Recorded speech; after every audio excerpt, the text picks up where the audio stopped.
Hey there, hi there, ho there, hello there, and welcome back to another exciting edition of the Cardinal Couple Radio Hour podcast, where we endeavor to bring you the joy and excitement of U of L women's athletics, and we have certainly had some pretty exciting athletics since the last time we gathered here for the podcast, and we'll go through all that today. Got, of course, a lot of stuff about basketball. It's that time of year.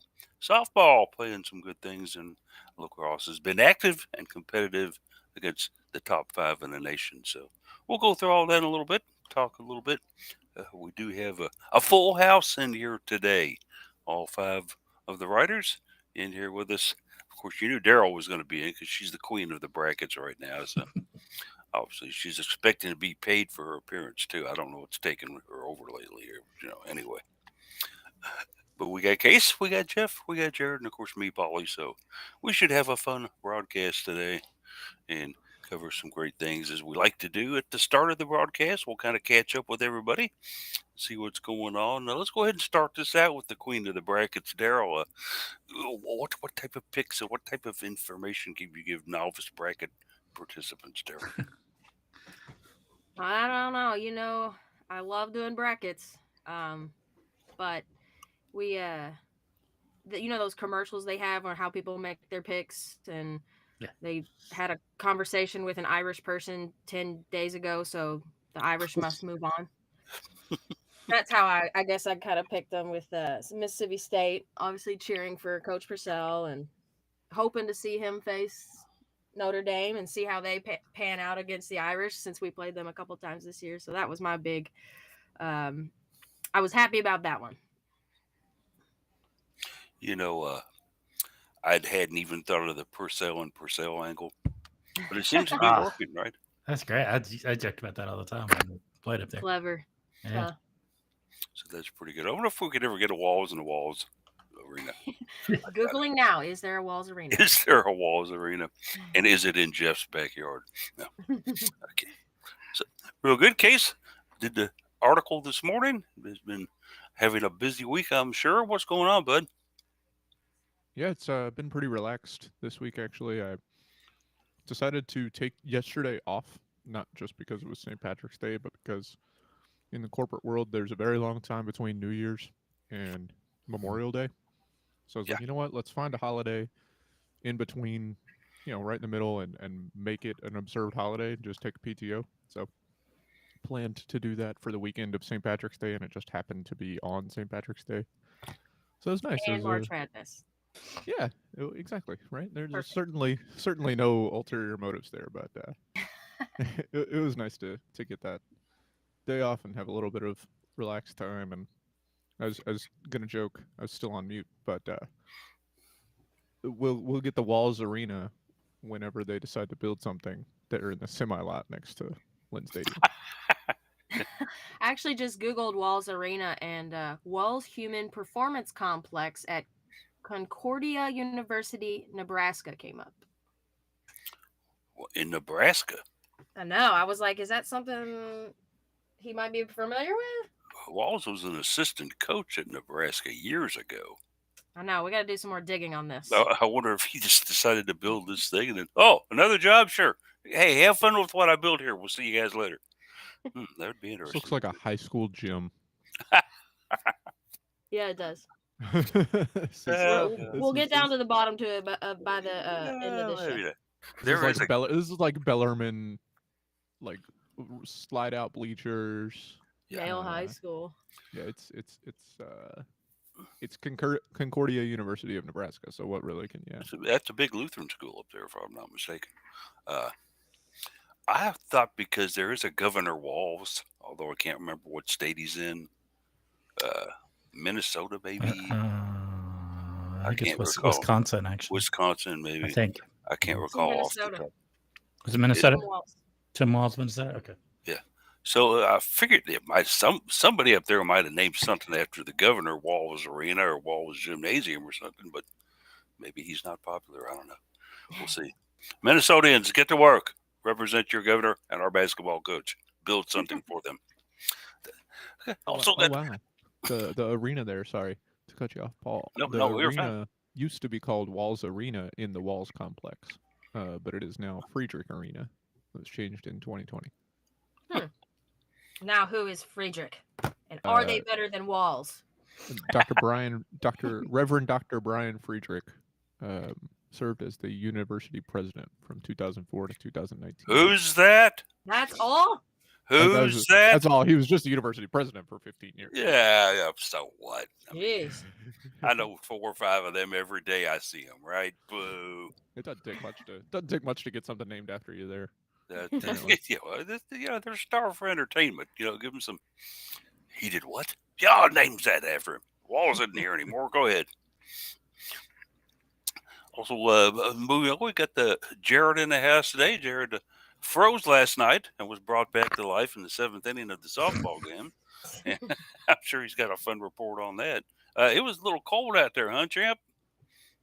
Yeah, I guess they forgot to turn the heat on outside or something because it was certainly the weather was unforgiving with how cold it was. And once you played into the past the sunset, it certainly didn't get any better. And I'm like, we should have just started at 29 degrees earlier during the day where we at least had some sunshine. Hey, but it's always a little bit warmer when you win. Maybe just 1 degree warmer, but it's warmer when you win. I think it's interesting with that 30-degree turf temperature, yay or nay kind of deal. I mean, does it really? Does turf actually freeze up below 30?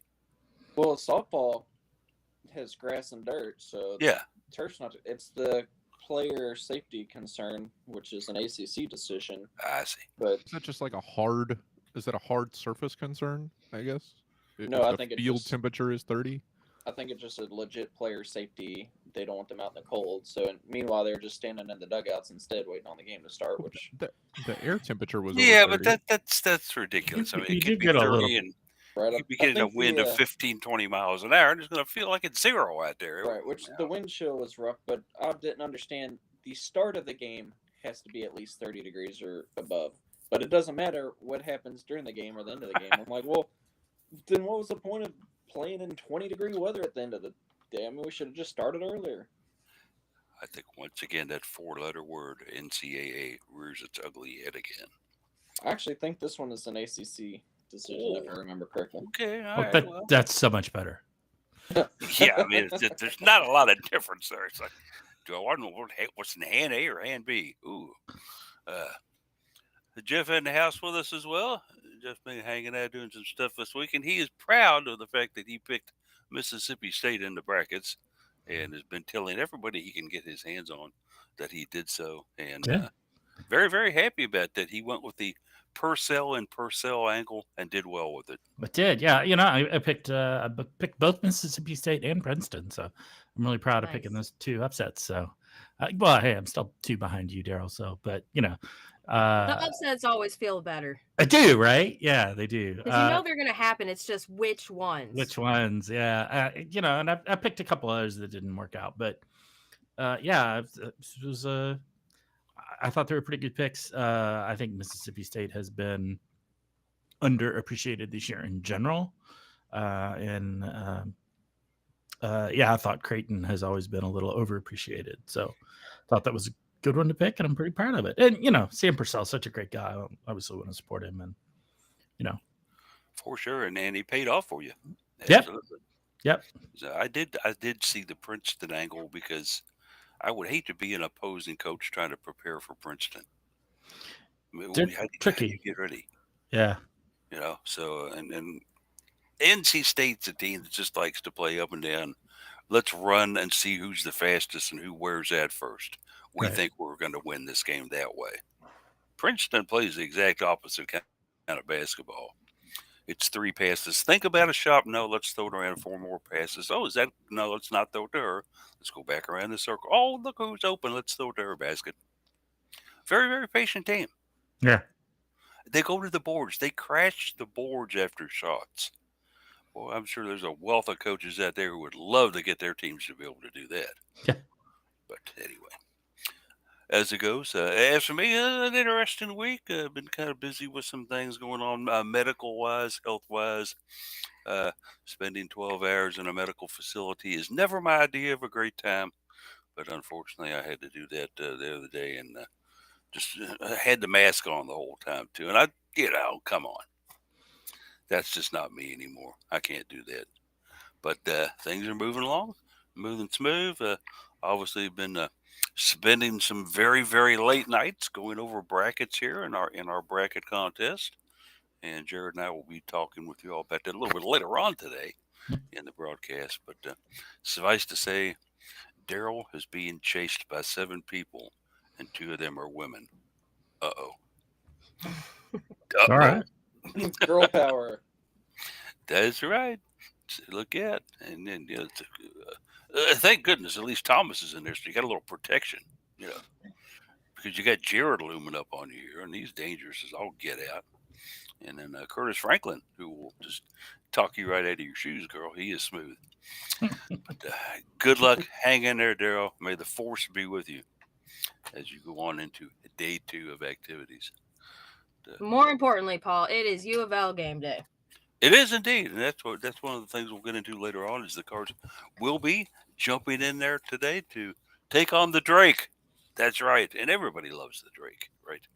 It's an old Seinfeld reference, but anyway, playing the Drake, taking on the Drake in Austin, Texas. I've never been to Austin, Texas. I've been to a couple places in Texas, but they tell me it's a real nice arena. So hopefully we'll go down there and play real nice in this nice arena and get a win so we can face the winner of the Texas game. But let's go ahead and take it in a little different direction to start it out this morning. We did have softball last night. As mentioned to you all earlier, it was very cold softball, but we did play softball. And the Cards did very, very well in their softball pursuits. Jared was out there. We had Jeff watching it. Most of it on the ACC NX. Guys, we took a doubleheader, 12-2, and then a 5-4 in the nightcap. Jared, that had to be exciting. Yeah, I was enjoying more of the first game due to us winning big and it still being sunny, so there was some warmth. But hey, a walk off is always a good feeling too. You don't Coincidentally, need fingers, do you, Jared? I don't need fingers or toes or face or anything like that. You've trained your camera where it can just it knows when to take the picture. Exactly, right? Coincidentally, though, like 5 minutes after softball had a walk-off base hit win. Baseball did the same thing. It was funny because both of them had 2 outs, runners on first and second, base hit to win. I was like, hey, well, that's a pretty good day for the teams on the diamond. But yeah, softball, not too many people left by the end of the walk-off, but those that were there were still ready to celebrate and jump around to get the blood flow going to warm up. Were they both unearned? The one in baseball was earned. It was a hit to the outfield. The one in softball, I believe there was an error involved. It looked like they were going for the force at second base and didn't get the ball there in time. Yep, that's what happened is when they went for the force at second and everybody's attention was turned to there, Holly April's like, Daisy Hess, go home. Yeah. Well, Daisy. It wasn't even close getting the throw in. Unearned comes from the fact that it was 2 outs and then they committed an error. So anything after Yep. that's unearned because they should have been out of the inning and they weren't. It's a little more aggressive base running this year with softball, I've noticed. So, but smart aggressive, and I think it's working. You got some speed on the team too, and that's a good thing to have, for sure. But in temperate weather, the Cards really got the bats out in that first game. 12 hits, 12 runs, extra bases, home runs, Hannah File, Daisy Hess, Taylor Roby. This was a slaughter, Jeff. Did you watch any of this? Yeah, I caught kind of the tail end of it. I watched most of the second game, but caught a good chunk of the first. Missed one of the home runs of the 3 that we had. So it was it was an offensive clinic they put on. They were just most of it was small ball, a few home runs, but most of it was small ball, and did what I think Holly April set out to do this year. Of they call it pass the bat, right? Next person up, pass the bat on a little further. So they did a great job with it. Really impressed with some of the new players. Paige Garrity is amazing out in left field now. I think Jared was saying she took a little bit of time to settle in out there, but she's done really well. Daisy Hess is amazing. So that's awesome. Yeah, and the returnees that were injured last year, it's so good to have them all back. Always a good thing to have. Case, we got a pitcher's got 7 wins on the staff, and her last name isn't Roby. It's Yeah, Alyssa Zabala, the freshman that's coming here from Miami, and basically been a very pleasant surprise for the staff. yeah. If she had gone today, if softball was playing their game today instead of tomorrow, she could be in line to potentially get 3 wins in 2 days, which would be um, a little unheard of for Louisville softball anyway. Not traditionally a team that has one pitcher be the ace for every single game. And tough luck for Taylor Roby yesterday, who maybe should have gotten the win in the second game. Probably should have gotten pulled before that sixth inning after taking a shot off the hand. But hindsight's 2020, and Louisville still comes out with the win. Zabala's been amazing. We talked about some freshman issues that she had a little bit last week, but those are gonna happen. Um, in this one, in the first game yesterday, first 3 innings, she allowed 2 base runners. One was a hit by pitch, one was a walk. So no hits for Pittsburgh in those first 3 innings. Fourth inning, they finally get a hit and get a run, and then Sambu comes in for the fifth just to rest Zabala, which turned out to be a good idea since she came in to pick up the win in the second game by closing out that seventh inning. So, yeah, Zabala's been fantastic. And just a quick update, if you've read Case's article, just to let you know that the Cards will not be back in action this afternoon. That will actually be moved to Sunday, from what I understand. Correct, sir? Yes, that's right. If you haven't read the article yet and you are reading it for the first time, you'll see that update. But if you haven't looked back on there, yeah, they've gone ahead and axed today's game since it is still quite cold, and they're going to play at 2 p.m. tomorrow, which I think was the originally scheduled time. And that one will be on ACC Network Extra. Yeah, I just did my refresh and saw your massive line through what you put in there. Okay. It's like it took me a while to find the strike through, but I was like, look, I had this nice thing written out, and I'm just gonna I'm keeping it. It's just gonna be It's either I'm going to erase it or I'm just going to draw a line through it. Yeah. Whatever. That's fine. I guess if Sunday ends up being too cold, they can always push it back to Monday as well, because Pitt did bus and not fly, so they've got a little more leeway to work with. There you go. Not if they plan on going back to classes. Well, that's true. Good Well, point they, there. they aren't North Carolina, so I guess they do have to go to class. No.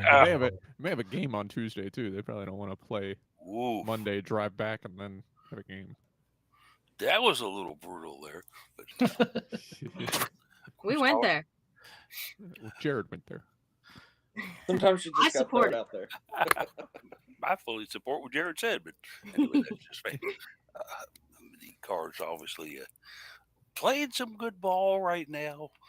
This team appears to be a team that's playing small ball a little better than last year's team. The thing that I've noticed the most about them, Jeff, and you can comment, and everybody can kind of jump in on this one too, is the pitching staff seems to be a lot more solid than last year. And that's a good thing to have. It is. I mean, it's an actual pitching staff this year as opposed to Taylor Roby plus a couple other players that do fairly well. Now, two of those players are back and they're doing even better. They have improved in the off time, but the additional players that have been added into that staff with the freshman Sabah and kind of remember them all now have shown themselves to be quite capable of coming in and carrying on a game and not really resting most of the weight on Roby. It's made a big difference in, I think, the spirit and the morale of the pitching staff and even the team as a whole. Jared, you've seen a lot of. Oh, go ahead, Daryl. I'm sorry. No, I was just gonna say exactly what Jeff just said. When you think of the pitching staff from last year, it was Taylor Roby. Pretty much. And now that she actually has some support and she can not shift her focus, but she's still a great offensive player as well. She can not feel so worn out by game 3 in a conference series, which she never alluded to that was an issue, but a lot did ride on her shoulders last season. Yeah, and it's not just physical; a lot of it's mental too. Very much. Yeah, Yeah, softball can be a very mental game for sure. No doubt about that. A bit of a scare out there maybe last night, Jared. Taylor Roby took one right back at her in the circle. Got her on the hand a little bit. Hopefully, she's going to be okay. I know there had to be a little delay out there for sure, right? Yeah, her glove took the bulk of the hit, which was good. And the glove pretty much protected her face, but she was wearing one of the masks. Those are encouraged, but still not required. But a couple little safety precautions there, I think, really helped prevent a more serious injury than it was. But still, when you're looking at 30 degrees and below, a hit like that's going to sting no matter what. It wasn't on her throwing hand, so she seemed like she was still okay to throw. And her, uh, her glove expertise and needs aren't really that high when you're a pitcher, as opposed to if you're a fielder where you're expected to have a pretty solid glove. So, yeah, she stayed out there for a while, and she seemed like she was throwing fine. Quick, small delay to check her out, let the training staff look at her. She threw a couple extra pitches just to make sure she felt all right. Went back in the circle, no problem. Went back up to the plate, no problem. I mean, it was cold. You get that extra sting from when you get hit. Oh yeah, Yeah, right. So yeah, I got to think that was part of it. I got to think it was just hurt, but it's not like injured, but it just hurt for a little bit, and give her a little time, let it wear off. It's I sometimes think like part when of you that, bang your shin, you hurt for a couple of minutes and it goes away. Mm-hmm. I think part of that would be the psychological impact too. Yeah. Like you take a big shot like that, and it's kind of like, yeah, let's go ahead and get you out of the circle because, I mean, she didn't miss any bats in that next inning, and you got to think that at least a little bit when the Pittsburgh batters are finding the ball, you're like, okay, can you not hit it right back at me again? Um, Not to say that that is the case, but it certainly would be going through my mind if I was coaching staff to be like, maybe we should, you know, get somebody warming up to get them out there. But all in all, didn't matter because they still got the win.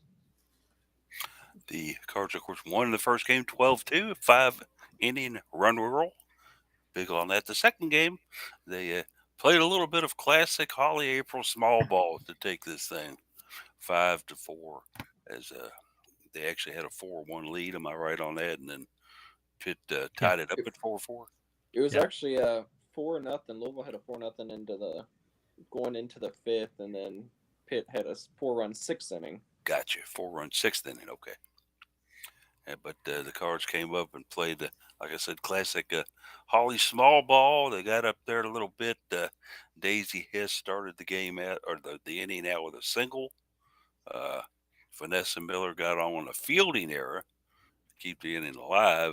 The error proved very costly, though, as Easton Lotus, I guess you could call it a single up the middle. It looked to be a pretty good hit.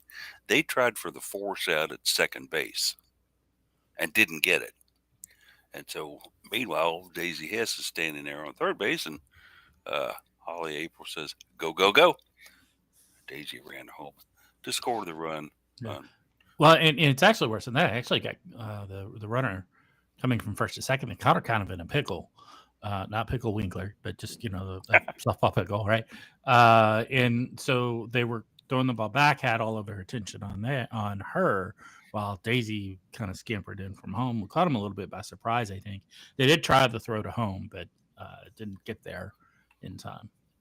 And that's what you have to do. Like, Yeah. you have to be aggressive on the bases. You have to Yeah. have that aggressiveness to win these games, especially in conference play. It's big, it's huge, and I feel like we're finally in this Holly. We're seeing Holly April's impact on the program, and we're seeing her teams and what she's built Louisville softball to be. So I think that when she was on second base, she knew she was going home if she had the chance, and that's what you need to do. You got to be aggressive and win ball games. And certainly paid off well for the Cards as they did it. We'll see if they're able to get anything going on Sunday or not. Hopefully, it'll warm up enough they can play a nice day off for them today, as I'm sure they're all gathered around the thermal heaters trying to unthaw this morning. We did have a lacrosse contest on Thursday, and what a contest it was! As number one in the ACC, number one in the nation, North Carolina came to town to take on Louisville lacrosse at the lacrosse stadium on campus. The Cards gave them all they could in the first half, hung in there pretty well with them, but in the second half, I think the depth, the experience, and the talent of North Carolina kind of rose to the top, and they took the contest 20-7. Uh, and that's the second top five team Louisville was played back to back. They played Boston College and were in that one for a long time up at BC before BC won, and now losing to Scott Teeter's certainly getting a trial by fire early in the season here, isn't he, gang? Oh yeah, absolutely. He's got a tough schedule all around. I mean, ACC play is just difficult, and on top of that, he's like, you know what? Let's schedule a fairly difficult non-conference schedule too. And I think the mindset behind that is the only way to get better is to play great opponents. And I think we've started to see over the last few years the team has progressed some, and defensively they've stepped up and had some really bright spots, and offensively there's always been some big time offensive threats to lean towards. I think they're still just not completely over the hump where you've got a lot of these just well versed experienced programs such as Boston College, North Carolina, all of these that just year after year have been so great, and trying to play catch up to them is difficult. But we're starting to see some progression there, especially with the first half play. And we've always known that Nicole Peroni was a good and decent lacrosse attacker, but she's certainly showing it this year. Had 3 goals, as well as did Hannah Morris against North Carolina, but unfortunately, just not enough to go there. Hey, they came out, they did what they had to do. They took care of business on the Cards. Uh, and, you can't pick a weak spot on the field for them. They've got all Americans. They've got all states at every position, it seems like. So, obviously the season doesn't end with that. The Cards go on. They're going to step out of conference. They go up to Marquette after that one. And I think it's probably one that the Cards could go up there and case. I think they're going to do pretty good up in Marquette because Marquette doesn't nearly have the talent that Louisville has seen in the last 2 games. Yeah, I mean, despite the result in both of the last 2 games, Louisville has played very well this season. We've seen some recent seasons where they've, kind of muddled against lower tier teams in the ACC, and then they get blown out by the top tier teams, and you're like, well, really, how good is this team at all? But Louisville has looked quite competitive in the games not against these last 2 teams. And even in these last 2 games, they held a lead over Boston College for quite some time. They were tied at halftime. Against UNC, it was relatively close for a while before UNC went on a really big run. Louisville has looked a lot more competitive in those games, and they're just, all credit to Scott Teeter and the roster he's trying to build. They're just not as good as those teams. You can't really beat around the bush. They're not there yet, and they have a chance to get there over time. We'll see, but they've been showing a lot of fight in those games, and against Marquette, who hasn't looked quite as scary, I guess, this season. Louisville should be able to get back on track, hopefully. Don't let these big losses derail their season, and get back out there and see what they can do to, like I said, get back on track and get ready for more conference play and really start to, or continue to, I should say, turn the corner like we've been hoping for and seeing signs of this year. And another kind of sidebar for lacrosse here are the Nakazawa sisters. No matter who the Cards are playing, it's always a focal point of the opposing team's play-by-play and also color analysts to mention at great length about the 2 Japanese players that the Cards have on their roster. But hey, you know what? They play fundamental lacrosse, Daryl, and they could be from Greece. I wouldn't care. They're good. If they're from Japan, so be it. Doesn't mean they can't sling a lacrosse ball. Right. Doesn't matter where you come from. I know I can't do it, and well, actually, I did try in high school for a minute. It is a fun sport, and anybody that does, where it does click for them, I am impressed. I think the lacrosse that I ever came playing lacrosse was out in was with Jeff McAdams in the backyard of the old radio station we used to be at. Ah, He had yeah. bought a toy lacrosse kit. Was that for your cousin or I think we just have it niece? in the family and play with Oh, okay, niece and nephews. Yeah. gotcha. And he and I tried it out in the backyard of WCHQ, throwing against the barn, which I is what couldn't they tell call. if you were joking, Paul. No, it's what they call It's their before garage, his the days. barn. We used to park back there. Jeff brought it in. I said, "Let's play some lacrosse." And we both took turns being goalkeeper. And if I remember correctly, Jeff kicked my butt. He had his I, thing down. I had a little bit of practice. So Yeah, and then I'm trying to throw this thing, and I'm throwing it up on the roof of the garage. He practiced the whole night before. Oh, he did. He was up and down the streets of Frankfurt Avenue, challenging people to take him on in lacrosse so he could prepare for me. I know his game, but anyway. But lacrosse, is a team that's getting better each year, and they certainly got one of the best coaches and staffs in the business. I think you give them a little time. One of the things that we've noticed and mentioned, Jared, about the lacrosse season is that not everything that they play is straight conference only. They mix in the non-conference with the conference games, and I think that's kind of good for a team and its morale sometimes too. Yeah, especially when you are in the ACC, as we've talked about a couple times now. Just getting out of conference play and playing somebody who's maybe not top 25, and you've got just a better matchup against. And if you can go through and beat the daylights out of somebody there mid-season, as you mentioned, that morale boost can be a major factor, especially as maybe we've seen against North Carolina and Boston College. I think it helped spark a little life there for a while. And I know down the stretch in both of those matches, they've kind of pulled away from us. But I think it showed the attitude was a little different out there on the field, at least for the first half or first three quarters. So it's nice to do that and split it up. Get a little better each day, and it'll be better for you in the end. That's for sure. But I think the big focal point today, and the thing we should be talking about maybe a little bit more, is basketball. That's right. It's the NCAA tournament for both the men and the women. We of course cover the women here. I noticed a couple of the upsets on the men's side, and I'm like, holy cow! I'm glad I didn't fill out a bracket for that. hello, But Fairleigh Dickinson. yeah, I mean, it's wow. Where did you guys come from? And you're going to do what to who? Ooh, Yeah. I think sorry. Purdue overlooked them. I think Fairleigh Dickinson just became best friends with UMBC from a few years ago. I think that's just that's an evergreen statement about a 1 seed that loses to a 16 seed. Daryl, Yeah, they just yeah. overlooked them. Well, I mean, if you watched it and looked at this at Purdue, the way their demeanor, they just looked like they were lost Yeah. and upset, which they should have been. But there was just no energy.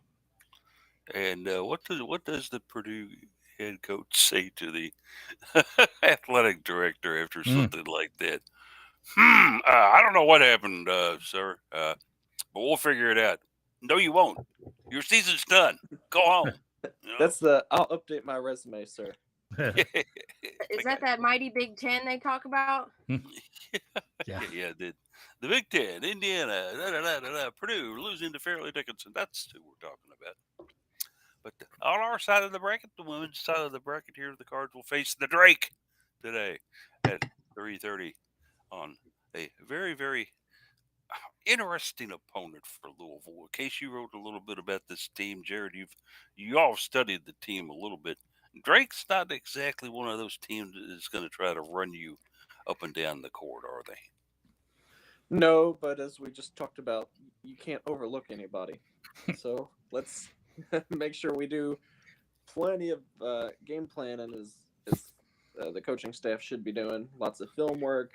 I know there's been a few, I guess what you could call experts out there that say Drake could pull off the upset, ideal or not. But yeah, they're a pretty decent team. One I think that's flown under the radar quite a bit this year, actually. And pulled off quite a few wins that maybe they shouldn't have, and I think they're going to make it a little bit closer of a game than we're going to feel comfortable with today. Yeah, I mean, it's hard to overlook a team that scores 80 points per game, took Iowa to overtime, beat Nebraska, lost to Creighton on the road by 6 or whatever it was. Like, outside of 3 games where they scored less than 63 points, which are the only 3 games that they've had this season where they've done that, all losses and all in a 2-week span. So definitely more of an aberration than anything. They can score a lot of points. They're kind of a bid stealer. Wouldn't be in if they hadn't won their conference tournament, I would think. But 22-9 with those games against, they've definitely been battle tested against strong competition. And they're not going to lay over just playing Louisville. And from the Louisville perspective, they're playing outside of the Yum Center in the first round of the NCAA tournament for the first time since 2015. It's definitely going to put some stress on the 13-0 first round record. But if anybody can get them ready, I think it's Jeff Walls and Mikasa Robinson, team leader. And I think that they're not going to overlook this team. But whether they overlook them or not, if they can be prepared for what Drake is going to throw at them, may be a different question. It's certainly not going to be a walk in the park to beat them not on the road, but certainly Austin is probably closer to them than us. Far away. Because you know that the whoever's down there is going to be cheering for Drake. Right. I mean, the Texas fans are going to cheer for Drake, 100%. Yeah. Oh yeah, I'm definitely nervous about this one, y'all. I mean, I definitely believe in the 5-12 upset jinx, and I hope it is not us. I've said it I think a few times this season that the team that Louisville kind of looked like a team that could be taken out early in the tournament. I really don't want it to be us today. So fingers crossed. And well, if let's take a look at it, Daryl. I mean, the other 5-12s here: Iowa State, Toledo. Hey, I think that's a good potential right there, Paul. I had that one. Yeah, because I didn't want it to be us. But wait, as they say, there's more. Another one. Yeah. Well, let's take a look at another 5-12 matchup, which could be interesting. And I'm saying that I don't have my glasses on and I can't read the fine print. Damn it, I hate it when that happens. I think you're talking about Oklahoma and Portland. Yep. I'd kind of go with the Sooners there, but you never know. As you mentioned, Yeah, it just could be a Sooner win, but not necessarily guaranteed to be so. Of course, us and Drake, we've already talked about that one. Here's the one against Washington State playing FGCU. That's my upset pick of the 5-12s. I mean, Washington State had a great Pac-12 tournament, but I think they're a little bit higher seeded than they deserve. They've been an up and down team this year, and I think Florida Gulf Coast has just really flown under the radar. I mean, you couldn't even really call them a mid-major, but they're just a red-hot team, and I think they can do some damage. Yeah, because they actually got in because they won the Pac-12 tournament, right? Yeah, and I think they were probably hovering just over the fence line. Yeah, I mean, they were 20-10 going into the Pac-12 tournament, so they were certainly a bubble team, and then they just, a couple things clicked for them, but I think Florida Gulf Coast would be like, nah, it's our turn. Their Florida Gulf Coast losses really are to good teams. They lost to Stanford, who's a 1 seed. They lost to Duke. Duke's another strong team, and then their other loss was a 10-point loss at Liberty. Other than that, I mean, they've been great, beating up teams pretty easily. So I think it's going to be good. They did beat UK this year, so I think they're on Louisville's good side right now. A lot of people beat UK this year. That's true. Yeah, this wasn't exactly a stellar year for the for sure. But they do like to put the ball in the basket. Drake does. They had only 3 games where they scored fewer than 63 points. Case put in his article, and that was up, as he mentioned, in a 2-week span in the middle of conference play, and they were all road losses. Okay, I understand that could happen sometimes. Look at what we did down when we were on our vacation earlier in the season and went down there and lost 2 out of 3. And are all three of those teams in the tournament we played down there early in the season? I know San Diego State is, right? Uh, Yeah, Texas is the fourth Texas is, seed, right? and then Gonzaga lost to Ole Miss yesterday. Yeah, Gonzaga got knocked out. So yeah, so that was a nice kind of preemptor for us there. But uh, and then I had one other question: did we not play Drake when we were members in the Missouri Valley Conference case? Apparently not. I didn't go back and look at that. Yeah, But the UofL article is where I got that they haven't played before. They've got series history of first meeting ever. huh? Because that was such a weird configuration of schools anyway. You know, you had Bradley, you had us, you had all the way out to New Mexico State. It was a pretty linear conference as far as not centered in one area. I thought Drake was in there, but maybe I'm wrong. Maybe. Well, I have to assume that they're correct because I clicked on history on the history link for the opponent history between the two, and the website is currently losing its mind trying to load the fact that we've never played. Yep. It's Don't just wanna close out reloading that before over it and over crashes and over again, doing nothing. So I don't think we've played them. You got to load the Drake. All right. And then I had somebody else ask me just out of the blue, and I didn't know the answer to this, and I felt kind of embarrassed. So where is Drake? Oh, it's I in Des said, Moines. I said Iowa? it's one of those Midwestern schools out there. I don't know what state do you want it to be in. Oh, you think it's in Nebraska? Yeah, that's where it's at, but it is not. It's actually in Des Moines, Iowa. So Yeah, those games against Nebraska and Iowa that they played earlier in the season were actually home games for them at the NAM Center. What's their mascot? Because if it's not the Dragons, they're It's a the bulldog. I got a Bulldogs. problem. Bulldogs. They're Bulldogs? the Bulldogs. Man, what a missed opportunity. Who do we complain to? Yeah. I don't know. I mean, I think they got a neat looking mascot. I put it in one of the I- articles. Nothing against Bulldogs. I love Bulldogs, but you know, Yeah. Drake. Come on, that's those are dragons. I thought their mascot should have been the Rappers. Yeah, they should have a rap singer up there. Yeah. You gotta love Drake, right? Killing me. Or the guy from Seinfeld. You know, everybody loves the Drake, right? Come on, put that guy in there. I'm sure he would get a lot of women attention. Drake is a small school. They've got below 5,000 students enrollment. And that's looking at undergrad and kind of the postgraduates in there. Fairly decent sized campus for what they are. 105 acres, blue and white. We talked about the Bulldogs.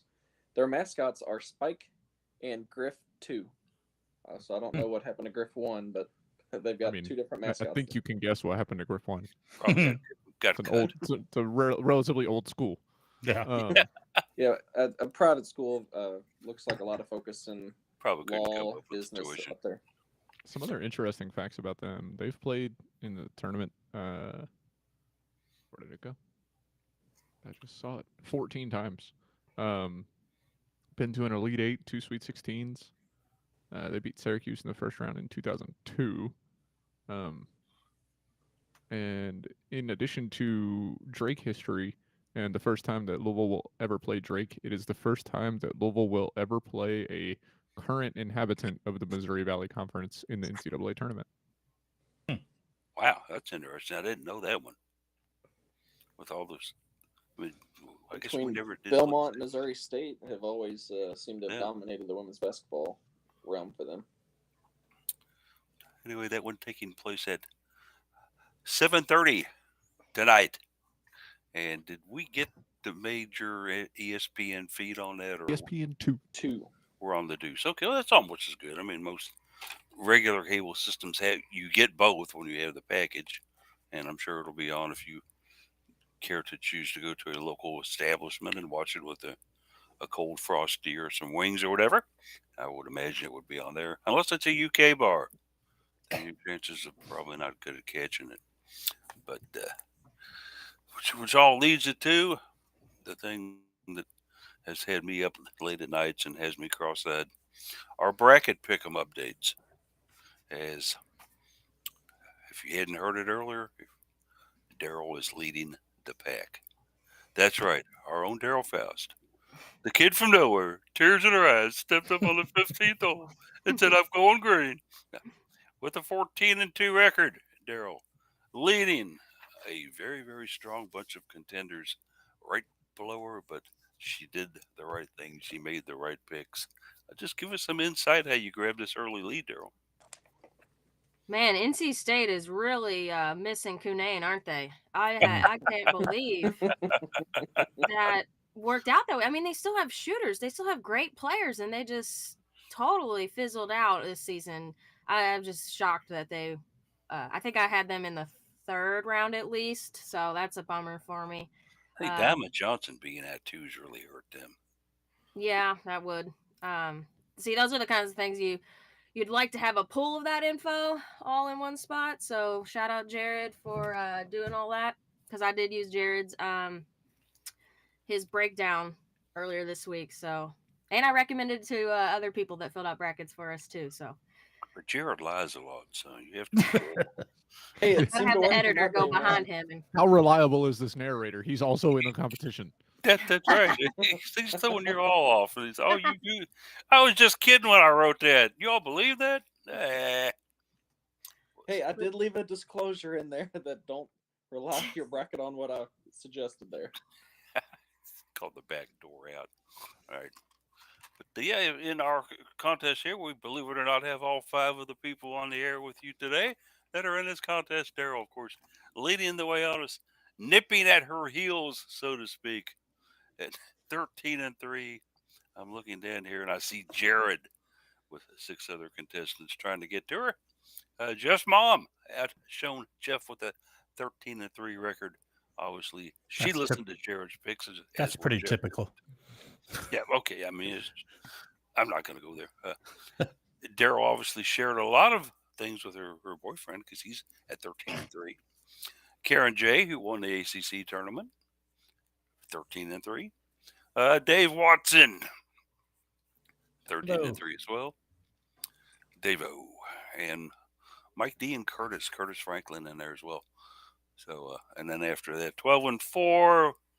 That's where things kind of fall in. You'll find me in there. Katie's in there. Mm-hmm. Good company there. Jeff in there with me at 12-4. Case at 12-4. And then Sonia's at 12-4 as well. I got a lot of losses coming up tomorrow and Monday too, though. Yeah, I've got quite a few teams already out. We're going to have to be checking things real carefully from here on out, and when we get into second round action and stuff, to make sure we get accurate counts on that. But even the Cardinal couple chimps went 10-6, and that was a coin flip, y'all. wow, So That's not bad. no, it isn't.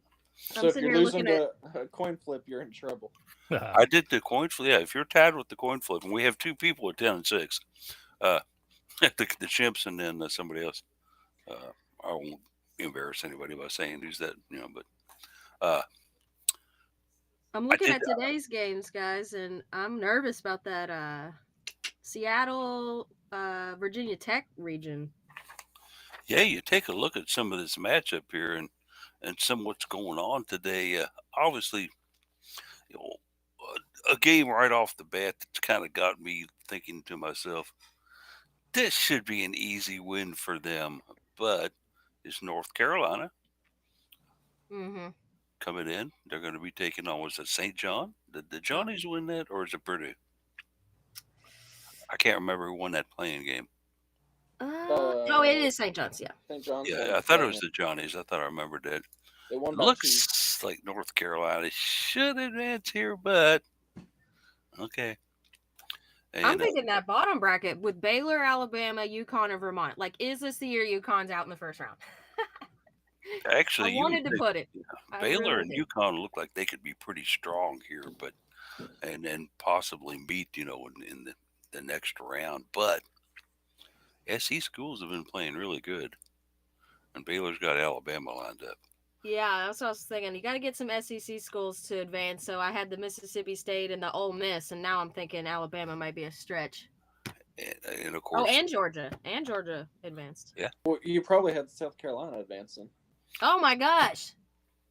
Yeah, Yeah, they would be probably, Southeastern Jared. And Conference. LSU, if you didn't mention LSU, Oh my gosh. the Mulkeys. LSU's undefeated, or the SEC is undefeated in the tournament, Yeah, right? they are. Yeah. They have Wow. not. They have not fallen yet in the Is this game. the first Man. time ever that a conference will go undefeated in the entire tournament? Wow, That's I a joke. think it would That's be a a joke 'cause first. it's It's impossible. not possible. Don't It's think that. Yeah. impossible. They'll eventually play each other. That's impossible.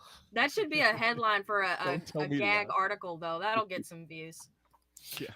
And, Yeah. don't forget Baylor here, Kim Mulkey's old team. She pulled up, left, went to Bayou Bengal Country, and Nikki Collin came in and took over the program. We remember Nikki from her time here, being an assistant coach, radio personality, and then bore Tom Collin twins, and they left town. How about that? Anyway, Nikki Collin doing a good job with Baylor down there. I did feel a little bit sorry last night, of course, for the fine folks out at USC, because you get one of our old favorites from years and years, Beth Burns. She got the chance to go out there and become an assistant coach, an associate coach, and she's done a really, really good job out there working with. And then, of course, Jeff, the head coach out there is one that we used to talk about when she was at California. Oh yeah, yeah. Lindsay Gottlieb. Lindsay Gottlieb. Yeah, that's right. Well, you talked about her more than anything, but Yeah, I used to talk about her a lot. Anyway, she reminded me facially of a girl who had worked at that radio station. But anyway, there's enough on that. So let's take a look at it here, Darryl. You brought up Seattle 3. Just what did you do in this bracket? I think I had Virginia Tech all the way to the championship. So I'm looking at it now. She's got VT. My upset was the 5-12 Toledo. Yep. And then I can't remember who I had Virginia Tech over in that region. Was it UConn? Did I have them going that far? You've got Virginia Tech in your championship against Yeah, South you've got Carolina. them going all the way to the final where they lose to South Carolina. Gotcha. So you got the Hokie High running out of pretty far away here. A lot of the matchups I picked, like, what I actually want to see. The Seattle, our region, I really want to see a Middle Tennessee Iowa matchup. So I think I have that advancing. Like, picture that, guys. Like, that's a lot of shooting. yeah. Oh, Middle Tennessee, yeah, they're going to be firing it every time they get the ball. And Caitlin Clark just manhandling them. They scored. They broke 100 last night in the first round game, right? Wow. 95. 95. Darn 43. close to it. She's a ball player. I think it was the Utes who hit the triple digits. If I remember. Yeah, it was Utah. You're right, Joe. Is this the Utah that Josie Williams came from? She was from Utah Valley. Valley, okay. Because I was like, no way. I was going to say Utah State, but yeah. Tournament and she it's like, you got this Utah, then you got this Valley in Utah. And I think there's a South Utah in this tournament. You got a Southern Utah. Good Lord. And you got Utah State. Yeah. You got all kinds of stuff. And then, of course, meanwhile, there's a whole BYU. One team from the state of Kentucky. But hey, it's our team. That's right. Might as well be us. We're still left. We're still rolling and still looking good as we get ready to play on to the Drake. Jared, I know you've got some facts and figures on the brackets and stuff like that. How did the final count of our 26 participants end up here as far as who they picked to win? Yeah, I actually just pulled that up earlier. South Carolina was by far the most popular choice. 12 of the 26 brackets had the Gamecocks winning, so just short of half of the brackets. Louisville, understandably, being next popular with 4 picks. Indiana, Iowa, UConn, and Virginia Tech, there were 2 people each for those that picked them to win, and then Maryland and Notre Dame each had someone pick them to win the championship. And now there were some games yesterday that did some heavy damage across brackets. I was putting some of those figures together just a few minutes ago. Ole Miss versus Gonzaga, 17 brackets had Gonzaga winning, so that took out over half of the brackets. NC State versus Princeton, 17 brackets had NC State winning, so that was another big blow. Florida State, Georgia, there were 16 brackets there that had Florida State winning. I think having Latson out for the Seminoles was the big killer for them. Creighton versus Mississippi State. 15 brackets had Creighton moving on, and Oh, ye they of did little some faith. damage. The fighting Purcells is what Jeff calls them. Did Right. Yeah, fairly well. that was hilarious. I'm gonna be honest with laughed you out loud. guys. When I picked the bracket, I completely forgot Sam Purcell was at Mississippi State, or I would not have picked Creighton over them. Yeah. Man, And then we geez. got It also hurts because I picked Creighton over Notre Dame because I hate Notre Dame. So. Yeah. and those 8-9 seeds matchups are tough. You had USC They versus are. South Dakota State. 12 people had Beth Burns' crew moving on, and the Jackrabbits pulled that one out of a hat there at the end. Oh, that was a heartbreaker. We had South Florida versus Marquette. 8 brackets had Marquette. Michigan versus UNLV. 8 brackets had UNLV. And the only other one that did noticeable damage, Arizona versus West Virginia. You had 6 brackets for the Mountaineers. But it seems like most brackets may have lost a second-round team already in there. Maybe a couple second-round teams. We've got a rare, Elite 8 and Final 4 team missing for some people. But most people, their bracket still looks pretty clean moving forward into the second round and beyond. Indiana and Tennessee Tech is tied at 18 after one quarter, y'all. Grace Berger. Wow. Yeah, not a lot of defense. Got to give me a hand, Grace. This is why I have Indiana losing to Utah. Wow. They ain't got it this year. It's not for them. That could happen. All right, this is a question for everybody but Jared. Okay, the Cardinal couple crew. Who do they have winning the final game? Is it all South Carolina, or is there someone else in that group? I'm going I South think we all have Carolina. South Carolina. Well, Yeah. see, I said last week that I was going South Carolina, and then I promptly changed my mind while I was filling out my bracket. I've got Who? Iowa. Wow. Iowa's going to be South Carolina. Hey, Shoo. I mean, I think that's a vote for Caitlin Clark beating South Exactly. Carolina. I I think that's a bold move. Which would hey, be you awesome. never know. see. I'm here. I want it to happen. I'd love if my bracket was wrong. Caitlin. I get that. Okay. He was thinking along the The sea. rare CA start to a name. Nobody That's else right. has that. Who else could have that? Oh my gosh. Cappy, hush up.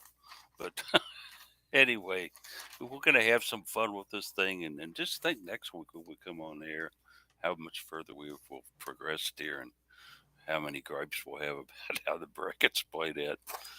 But cheer for Daryl. Let her win this thing. Let's go. Let's wish her the best of luck today in what she does. But taking a glance at the old Star Trek Next Generation clock where I have that tells me what time it is. Captain Picard tells me every hour what time it is. No. Let's get into some final thoughts here as we close out today's show. I've been doing this in alphabetical order, and I'm going to stay the same way with it, by golly. Let's go to Case. What's your final thoughts, pal? 2 brief ones. First one, it looked absolutely miserable at the Yellow Jacket Invitational yesterday. The picture that they used for the UofL recap is the team sprinting in the rain. No, thank you. I will pass on that. The other one, I finally saw a replay. I looked one up of the walk-off hit last night for UofL softball. Can't believe they didn't score that an error. It was right at the shortstop, and it appears that she bobbled the ball and couldn't even get it to second base before throwing it to home. So, you'll take it. I mean, a win's a win, but I can't quite grasp some of the scoring choices that official scorekeepers make sometimes. Yeah, sometimes with conditions, they let that kind of stuff, give the batter the benefit of the doubt. But I did watch it too, and it's like, base hit, maybe not. Daryl, what's on your mind? Final thoughts. All I can think about right now is make your free throws. Yeah. Like, if we died the free throw line today, I'm throwing my bracket away. Free throws and layups. Oh, Oh, all man. year, man. Little bunnies. And Lulu is outside the door right now. She's echoing the same thing. She's been pawing at the door the entire show. Just wants to talk about these free throws and how She's important been they are. showing form, scratching the door in the proper freeform shooting style. That's right. She's excited. It's game day. Just don't throw her through the roof, okay? She says, "Go cards." There you go. Jared, final thoughts? I was looking at the Jeff Walls coaching tree here in the NCAA tournament. There's a few of them there. You got Sam Purcell, obviously we've talked about some, with a couple wins already, leading those Mississippi State Bulldogs on a little, what we could argue is a Cinderella run. You've got Beth Burns over there at USC as the associate head coach, and they made the NCAA tournament before. I think they ended up falling by 1 point last night. No, 5 points in overtime. And then you've got Sam Williams, who's an assistant down there at Tennessee, and the Lady Vols will tip off here in an hour. So the Jeff Walls coaching tree is in full force in the NCAA tournament right now. And let's not forget the Becky yeah. Burke. Yeah, that's a different tournament, but yeah, different She's, division. I think they're We the love Becky. NIT, We but love yes. Becky. She's at Buffalo.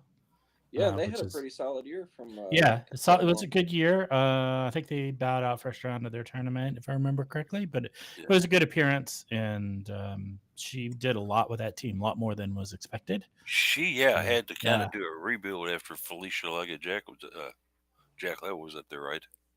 Because she ended up going to Syracuse I think that sounds right. Yeah, and pulled out of that So- program and left it pretty barren. yeah, But the Beck jumped in and said, "You know what? I'm going to take this on. I think I can do this." yep. She did a very good job out there. It is Division III, so it is a different, More level. power to her. Keep Yeah. it going, Becky. One day you'll reach that D1. Yeah, maybe she comes back to Louisville someday. It's a possibility. Mhm. Sheriff, what do you got for final thoughts here? I'm really kind of blank. I don't have a whole lot. We're getting back into soccer season for professional soccer, so that'll be fun. I always enjoy that. NWSL with the racing and everything they're doing, preseason games, so that's fun. Beyond that, I guess next week I think starts volleyball spring play, so that'll get me hyped to start seeing some of that. So, yeah. Spring is coming upon us. A lot of things, fun things coming up. I look forward to those warm days out at Ulmer too, my friend. Yes, absolutely. And as far as for me, a different kind of venue here, I had always thought for tons of years, many years, that the Cardinal fight song was Fight UofL, a song that was written years ago. But somebody recently pointed that to me. Al Greener, our old buddy, wrote a pretty nice fight song as well called All Hail UofL. That's maybe one I'm a little more familiar with as well. Yep. So They are both considered our fight songs. I think. exactly what I was going to bring it to. Yeah. So U of L considers Fight U of L as the primary fight song, but All Hail's considered a secondary fight song. But they are both, like you said, considered fight songs for us. Awesome. And so I did not know that prior to doing the research on it. I like it. I see Al occasionally every once in a while during basketball season. And he's also, Jared, you all get to see him out at the Bats, I know, as he does stuff out there. And he has, despite questionable treatment by the university, been very, very true to the city. Yeah. And he's hung around with some of the programs. So, I love still seeing him out there. yeah, I do too. And it's Al is always interesting. He's always got something to bring up, and Al can always make you think about something when he brings up one of his points. So, And Let's most go. importantly, he keeps those foul ball lines straight. and that's an important thing. I don't care who you are. If you can't do that, then you're just out of it. But certainly good to see him, and always good to see people connected with U of L as well, popping up now and then. I was tickled to see Jimmy U on the sideline just last night, Yeah. watching the game that the USC was involved in there, or not USC, Mississippi. State. Yeah. I'm sorry, Mississippi State was involved in, and he looked pretty happy after the end of that one too. And you gotta love him because he's been through a lot in his life. So It's good to see him with his buddy Sam down there doing some great Mhm. stuff. Yep. Those two have always gotten along really well. It's been fun to watch. That is true. All right, well, that'll do it for us. Thanks, everybody, for listening. We'll catch you, unless you know something I don't, here next week for another exciting edition of the Cardinal Couple Radio Hour podcast. And we'll just end today's show by saying, go Cards, get a win.